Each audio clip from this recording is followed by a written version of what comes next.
ഒമാനിൽ തൊഴിൽ തട്ടിപ്പിനിരയായ മലയാളികൾ ഉൾപ്പെടെയുള്ള ഭാരതീയരെ നാട്ടിലെത്തിക്കാൻ ഊർജിത ശ്രമം. കേസിന്റെ വാദം ഒമാൻ ലേബർ കോടതിയിൽ ആരംഭിച്ചു. എംബസി പ്രതിനിധിയും കോടതിയിൽ ഹാജരായി. കേന്ദ്രമന്ത്രി സുരേഷ് ഗോപിയുടെ ഇടപെടലാണ് ഇവർക്ക് തുണയായത്. ജനം ടിവിയാണ് വാർത്ത ആദ്യം റിപ്പോർട്ട് ചെയ്തത്.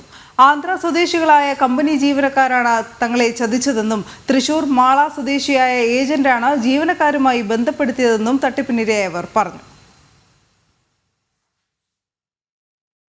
കുടുങ്ങിക്കിടന്ന ആളുകൾ അതിൽ 9 പേര് ഇപ്പോൾ ഞങ്ങൾ ഇവിടെ ഉണ്ട്. ബാക്കി 9 പേരെ ഇവിടുത്തെ സോഷ്യൽ വർക്കർമാർ വന്നിട്ട് അവർ വേറെ സ്ഥലത്തോട്ട് മാറ്റിയിട്ടുണ്ട്. സേഫായിട്ടിരിക്കുന്നു എല്ലാവരും. ഇപ്പോൾ ഞങ്ങൾ ഫുഡൊക്കെ കഴിച്ചു. അവർ എല്ലാവരും വന്നിപ്പോൾ കുറച്ച് പേര് ഞങ്ങളെ വന്ന് കണ്ടു. ഞങ്ങൾ സേഫാണ്, കുഴപ്പമൊന്നുമില്ല. സുരേഷ് ഗോപി സാറിനെ ഞങ്ങൾ ആ മെയിൽ അയച്ച സമയത്ത്, ഇത്രയും പ്രശ്നമുള്ള സമയത്ത് നമുക്ക് ഇങ്ങനെ ഒരു പ്രതീക്ഷയില്ലായിരുന്നു. പക്ഷേ പുള്ളിക്ക് അയച്ചത് നമുക്കൊരു പ്രതീക്ഷ ഉള്ളതുകൊണ്ട് ആ പുള്ളിക്കാരൻ നമ്മൾ ആ മെയിൽ അയച്ചത്. കാരണം നമ്മളെ സഹായിക്കുന്ന ഒരു തോന്നൽ നമുക്കുണ്ടായി. പക്ഷേ അയച്ചതിൻ്റെ ആ സ്പോട്ടിൽ തന്നെ ഒരു 15 മിനിറ്റ് പോലും എടുത്തില്ല. അന്നേരം തന്നെ പുള്ളിക്കാരൻ നമുക്ക് റിപ്ലൈ ഇട്ടു.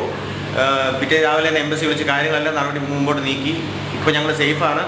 ഞങ്ങളിവിടെ വന്നതിന് ശേഷം രാത്രി 2 മണിക്ക് ഞങ്ങൾ വന്നിട്ട് ഒരു 4 മണി ആയപ്പോഴത്തേക്കും നമ്മളെ തിരക്കി ഇവിടുത്തെ സോഷ്യൽ വർക്കർമാരും ബാക്കി 1-2 ആളുകളും ഇവിടെ എത്തി. സാറ് വിളിച്ച് പറഞ്ഞതനുസരിച്ചിട്ട് ജനം ടി വിയിലെ ഒരു റിപ്പോർട്ടർ ഇവിടെ ബാക്കിയുള്ള ആളുകളെ അറേഞ്ച് ചെയ്ത് തന്നു. അങ്ങനെ എല്ലാവരും നല്ല സന്തോഷത്തിലാണ്. എത്രയും പെട്ടെന്ന് നാട്ടിൽ വരാൻ വേണ്ടി വിചാരിക്കുന്നു.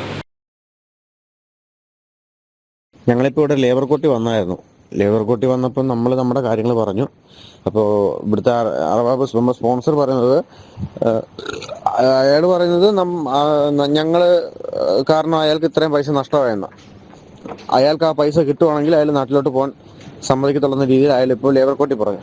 ഞങ്ങൾ പറയാനുള്ള കാര്യങ്ങൾ ഞങ്ങളും പറഞ്ഞു. കാരണം നമ്മൾ ഇവിടെ ആർക്ക് വെൽഡിങ്ങിൻ്റെ ജോലി എന്ന് പറഞ്ഞാണ് നമ്മളെ നാട്ടിൽ നമ്മുടെ ഏജന്റ് നമ്മളെ ഇങ്ങോട്ട് കൊണ്ടുവന്നത്. ഞങ്ങൾ തന്നെ ആന്ധ്രയിൽ നിന്ന് 2 ഏജന്റുമാരുണ്ടായിരുന്നു. നമ്മുടെ നാട്ടിൽ നിന്ന് 2 ഏജന്റുമാരുണ്ടായിരുന്നു. അവർ നമ്മളെ ആർക്ക് വെൽഡിങ്ങിൻ്റെ വേക്കൻസി ഉണ്ട്, 160 റിയാൽ ശമ്പളം ഉണ്ടെന്നൊക്കെ പറഞ്ഞാണ് നമ്മളിവിടെ കൊണ്ടുവന്നത്. ഇവിടെ വന്നതിന് ശേഷം നമ്മൾ അറിയുന്നതാണ് ഇവിടെ ആർക്ക് വെൽഡിങ്ങിൻ്റെ ജോലിയില്ല, നിങ്ങൾ ക്ലീനിങ്ങിന് ഇറക്കണമെന്ന് കമ്പനിക്കാർ പറയുന്നത്. അപ്പോൾ അങ്ങനെയാണ് ഇവിടെ പ്രശ്നങ്ങൾ തുടക്കമുണ്ടായത്.